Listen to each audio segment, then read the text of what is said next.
압록강 유역 홍수로 큰 피해를 입은 북한 주민들을 위해서 우리 측이 구호 물자를 지원하겠다고 북측에 제안했습니다. 북한에 대한 수해 지원 제안은 지난 2012년 이후 12년 만입니다. 이종원 기자입니다. 대한적십자사가 긴급 브리핑을 열고 수해를 입은 북한 주민을 위해 대북 물자 지원 용의가 있다고 발표했습니다. 북한 매체가 압록강 유역 홍수로 인해 인명피해까지 발생했다고 보도한 지 하루 만입니다. 적십자사는 지원 품목과 규모, 지원 방식 등에 대해서도 협의할 준비가 돼 있다며 북측에 조속한 호응을 기대한다고 밝혔습니다. 우리 측은 북한 주민들이 처한 인도적 어려움에 대해 인도주의와 동포애의 견지에서 북한의 이재민들에게 긴급히 필요한 물자들을 신속히 지원할 용의가 있음을 밝힙니다. 우리 측의 대북 수해 지원은 쌀과 컵라면, 시멘트 등 72억 원 상당이 건네진 지난 2010년이 마지막입니다. 이후 2011년과 2012년에도 우리 측은 수해 지원 의사를 밝혔지만 북한이 무응답으로 일관하거나 거부 의사를 표명해 성사되지는 않았습니다.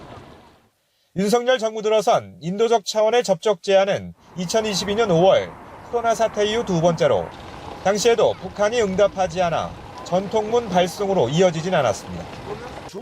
앞서 북한 매체는 기록적인 폭우로 압록강 유역 신의주와 의주 지역 4,100여 가구와 축구장 4,200여 개 면적의 농경지가 침수됐다고 밝히면서 인명피해 사실도 공개했습니다. 용납할 수 없는 인명피해까지 발생시킨 대상들에 대하여서는 엄격히 처벌할 것을 제기하셨습니다. 인명피해 규모는 공개되지 않았지만 상당한 규모일 거란 게 통일부 분석입니다. 통일부 당국자는 지원 주체가 대한적십자사이긴 하지만 남북협력기금이 투입되는 등 사실상 정부 차원의 제안이라고 설명했습니다. 또 국제기구를 통할 경우 시간이 많이 소요돼 직접 지원 방식을 선택했다며 인도적 차원인 만큼 북한에 호응을 기대했습니다. YTN 이종원입니다.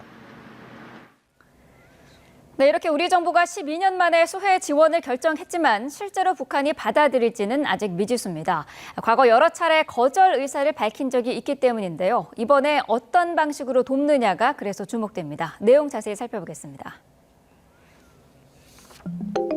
네, 지난 2012년 여름 한반도를 강타한 태풍에 이어서 폭우로 북한 일대가 큰 수해가 발생했습니다. 당시 2010년 연평도 포격 사건 이후로 남북 관계가 매우 경색된 상황이었는데요. 그럼에도 우리 정부 사실상 북측 요구에 부응해서 수해 지원 입장을 밝혔습니다.